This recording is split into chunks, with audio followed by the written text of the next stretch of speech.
What's good, guys? It's producer 27 from the TheReal27 Music Group.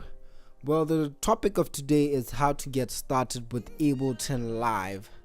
I'm using the Ableton Live 10. So before we get started, make sure you're subscribed to our channel and make sure you like this video so that to help us grow and to deliver more content like this. Okay, let's get to the video. Alright, the very first thing that you'd like to do is set your preferences. What you do is just go to options, then go scroll down, you'll see the preferences. There's also the shortcut there, and then we go there, and then first of all we'd like to set our audio. So here you just come change your audio. You select the sound drivers that you're using. I'm using the Focusrite sound card, so you just select whichever one that you're using. And if you don't have a sound card, make sure you can install you can put the FL Studio audio, which comes with FL Studio, or the audio for all. Or if you just don't have any audio, you can just go online and just search for FL Studio audio. It's free. So yeah. Then second, you'd like to set your sample rate. So it depends on what you are doing. So for music, you'd put it on this, and then for maybe videos and doing that, you'd put it on 48,000. So it depends on technically what you're doing. So for music, I just put it on 44,000 hertz. So, and you can this is optional, but you can set you come to look to set your theme or how you'd like it to look. So I prefer a more lighter theme. The themes here, I bet you can also download more themes online. You just search on, I think they're free or something. So yeah. Oh, before I forget, make sure also, if you're one person who likes using VSTs, you can come to file and then come to on. Normally this is not on, and then you just come to browse, you put your custom folder, and then you just rescan, and your plugins will come here. So yeah, okay, so this is where you'd find your VST plugins, where most of them would come. And make sure that your VSTs are 64-bit, because I think from Ableton 9 and 10 they're all 64s, and you technically need a 64-bit VST. And like, I know that some of the VSTs don't come in 64-bit. If it's that case, there's a software called JBridge.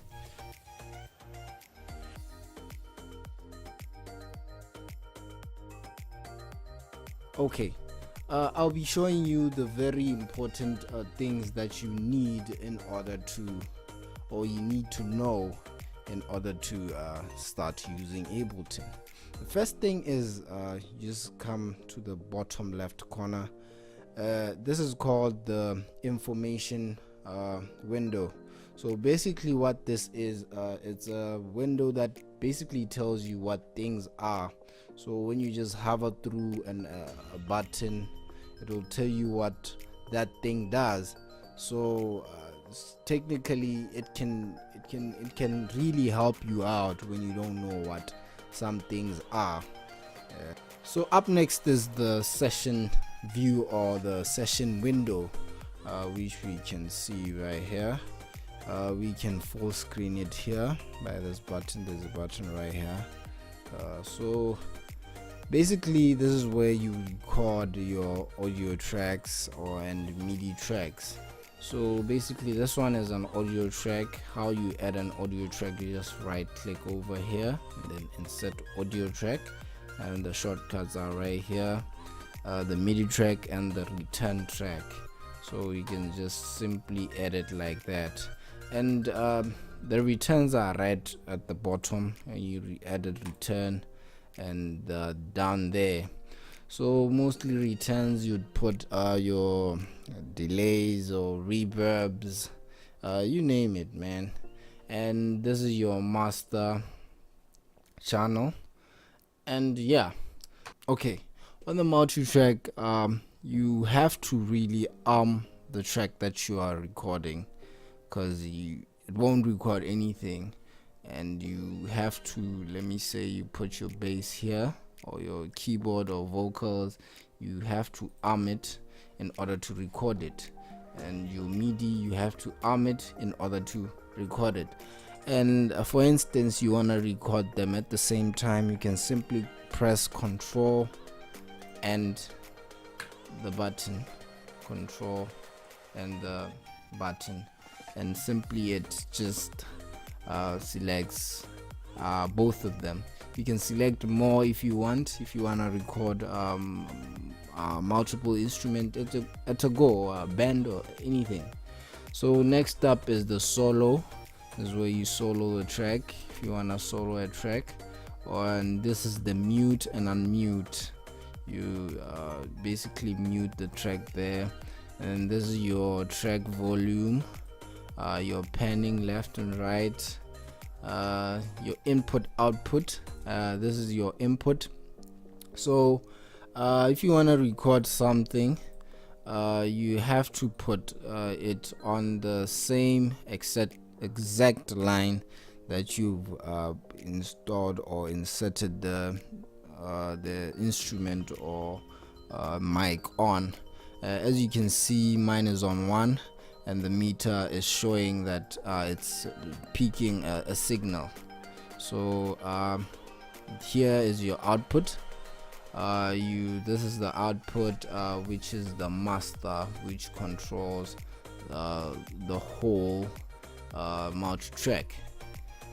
Okay, so in order to record, there's a transport window right here.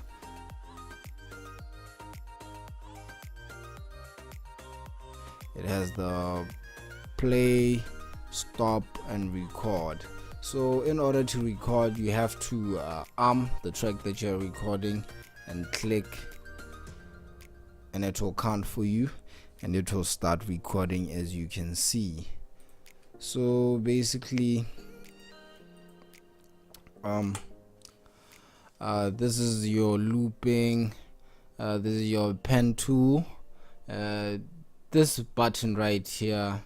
Let's say you are one person who doesn't have a MIDI keyboard, but you still wanna play on your keyboard, on your computer keyboard. You simply just press that, and then it enables you to simply play on your keyboard. And when you want to switch back to your MIDI keyboard, you just click it back. And here you find the tempo. You can either tap it, some people prefer to tap a tempo, or you can simply double click and write it, or type it down. So and this is the time signature. The time signature depends on you and your arrangement, how you want it. And this is the metronome. If you want it to count for you while you're recording, you can click there and then just select the ones that your preferred settings. Okay, so when you look right here, this button right here, this is like a button that toggles between the session view and the arrangement window. The session view, you just click here, and this is the arrangement window. So as you can see right here, normally let me do this, sorry about that. Normally you'd get it like this, like as you can see, you look at the master 1 2 3 4. So basically this is where we we arrange the song, or we compose, or might I say, it's like your patterns in FL. So let's say you wanna technically record an instrument. So you just come to instruments right here, your browser, remember that, and then you just, let me say, my keyboard, I'll just click keyboard for this session. Okay, so how you record the keyboard, you just click this button right here, and then let's I'll just put 90 because this one is too fast. So yeah, it just depends on you, and then you just click there, and then you just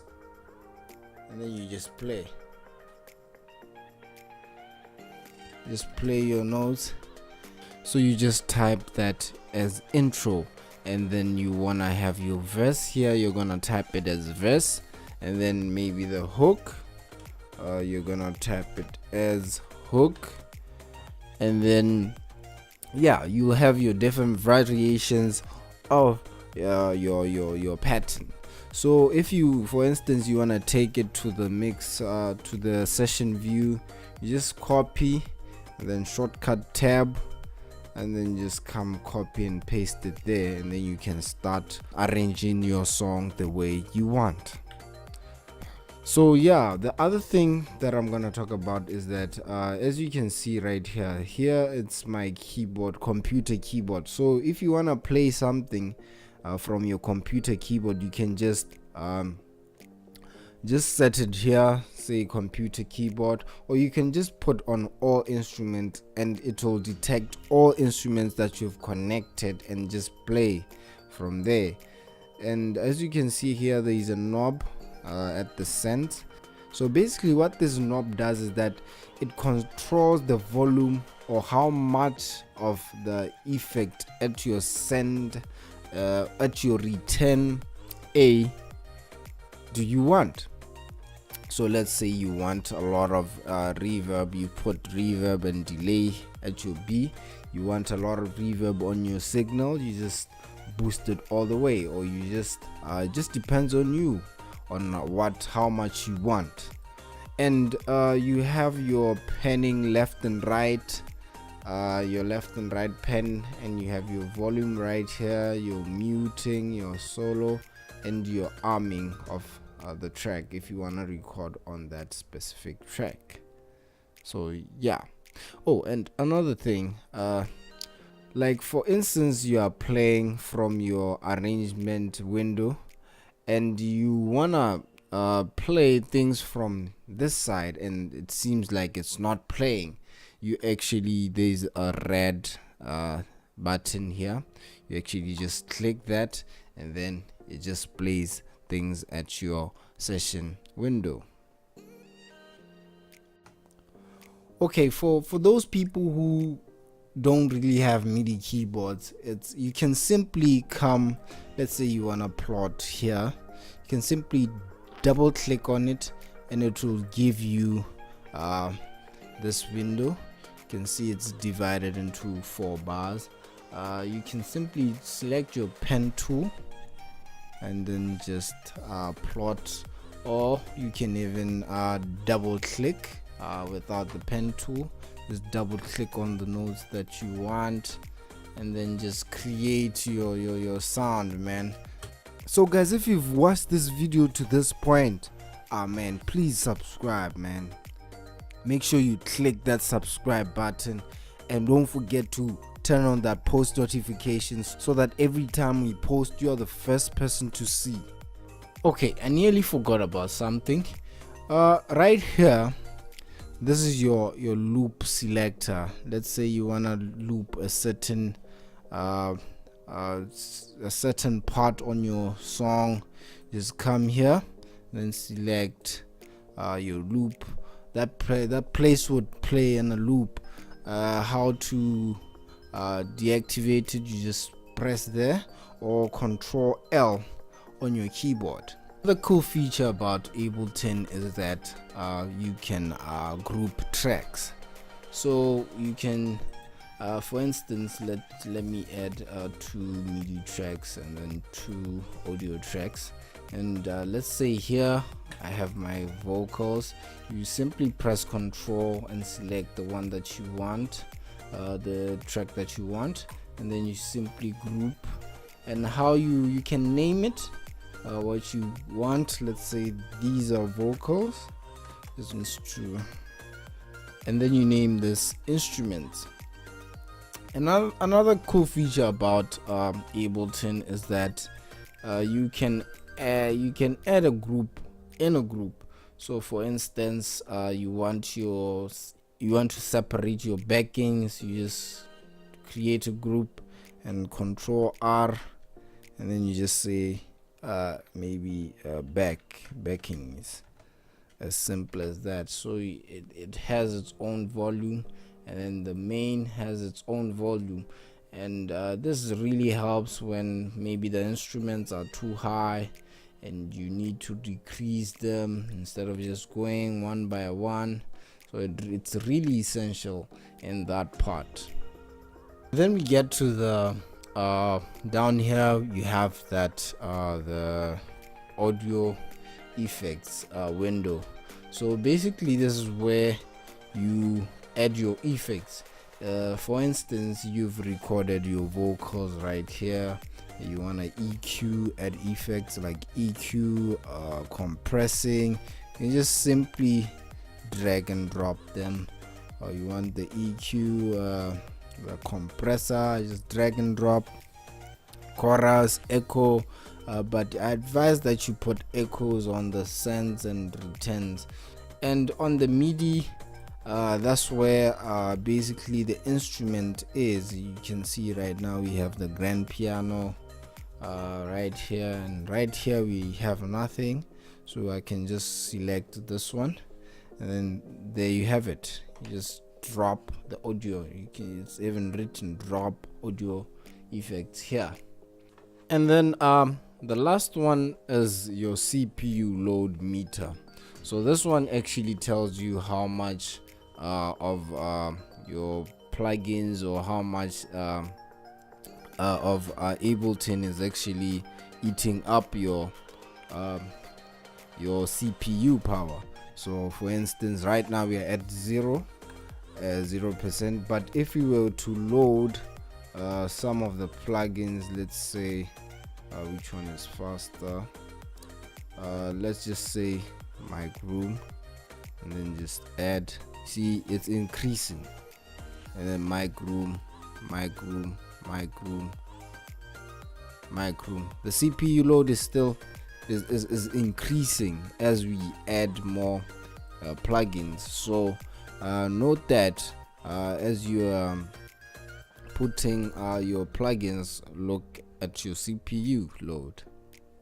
So that's it for today's video. Make sure you leave a comment, a like, and don't forget to subscribe to our channel so that we grow, and so that we deliver more content like this. Thank you for watching. Have a nice day.